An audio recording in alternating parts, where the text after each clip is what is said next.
So in my experiments with the NEX so far, I jumped right in with Z80 coding and started remaking my Caverns game, which was 100% machine code. But what if you want to write a basic game that uses a small part of machine code to speed up one part of the game, when the rest is perfectly okay and basic? Reading about Spectrum games in the past, they would often load a small basic program, which would then load machine code into some part of the memory. Going back to the ZX81, we would often create REM statements in BASIC, then poke in machine code to the REM statement. The BASIC would then follow on and use the USR statement to call the machine code when it needed to. So I thought I would have a play with NEX BASIC, but have part of the code as Z80 machine code. One of the easiest fun games to code is Bomber. It could be written in 1K on the ZX81, and I'd written a web version in TypeScript 5 or 6 years ago. Rewriting something you've already done in another language can help pick up the new language, without struggling with inventing a totally new game. Of course, writing a version of Bomber for the NEX has probably already been done, and to do justice to the NEX, you should use all the features of the NEX: sprites, color, sound, high-res, etc. But my version of Bomber in TypeScript had been built to look like a ZX81 game, and I thought I would follow this on the next. I would take the ZX81 Z80 machine code routines I'd use for the next Caverns game to display the graphics and write the rest in BASIC. So in the first session I started playing with REM statements on the next. So I'm just having a little play around with NEX BASIC. So I've created a 2-line BASIC program, and I'll save it as basic.bas. It's just a REM statement and a user call. So now I've got a batch file which will retrieve that file from my cspect image. So I run the batch file, and I've now got the basic.bas file in my Windows folder. I go into Visual Studio Code. I can see the files there. It's a binary file, so it's struggling to open it, but I just use the normal text editor. You can see the binary. You can see the 1, 2, 3, 4, 5 in the REM. If I then go into hex edit, open the same file, you see the 1, 2, 3, 4, 5 in the REM again. I can change that to hello and save it as basic2.bas. You see the file there. And then I've written another batch file, put basic2.bat, which writes the basic2.bas file back into the cspect image. So I can either run it in Windows or just run it on the command line.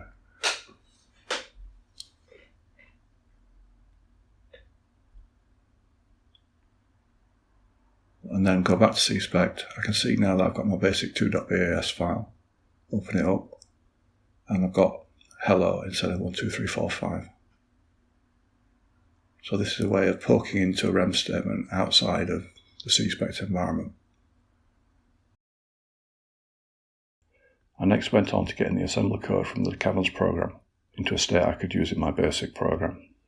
So this is my stripped down Z80 code, just to display the graphics in the ZX81 way.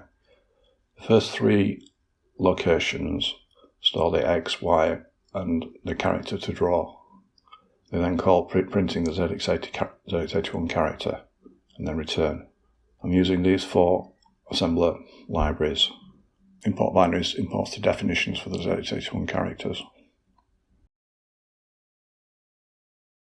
So looking at basic.bas, I could see the start of the REM statement, EA, with the characters for 1, 2, 3, 4, 5.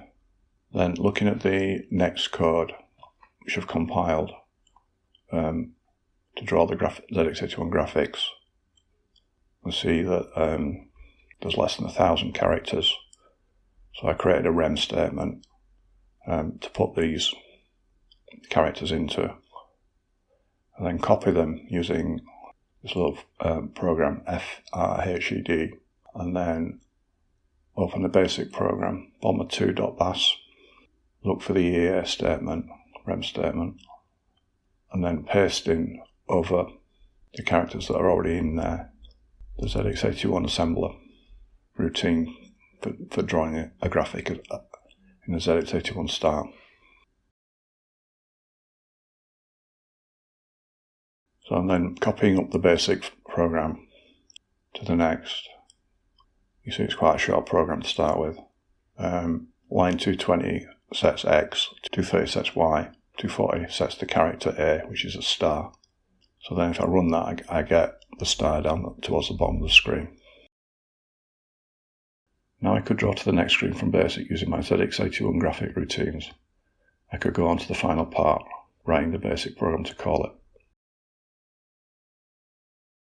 So session 3, the final part, is writing the basic program. So now I've written the basic program, so the code's a bit longer. So first of all, I clear the screen.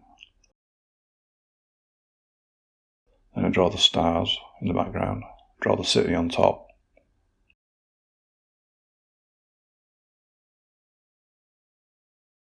And then clear the plane, draw the plane, and then a loop, which takes you back to the beginning.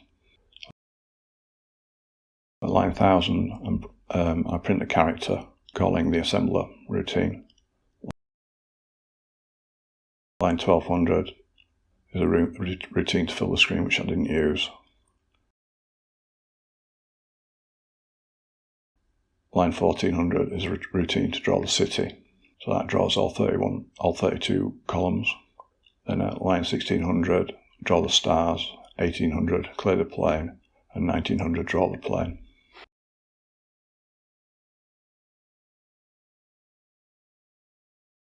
So if I now run all that, it draws the stars, draws the city, and you get the bomber plane coming in, looping across the top of the screen. So now I have the beginning of the game, with Bomber flying a holding pattern in the sky, ready to start his descent, while bombing the city flat ready for it to land. I'd combine basic with Z80 for the next using some old school techniques. I'm sure there are much more modern ways of doing this. For example, I saw a basic compiler for the next, which allowed you to include assembler in the basic, which would be another way of doing it. But I think that's where I'll leave it. The next really does deserve a better version of Bomber than an old ZX81 style version. This would be a good project for learning about all the features of the next when it arrives. So I'll leave the Bomber in this version circling in its holding pattern for the rest of time.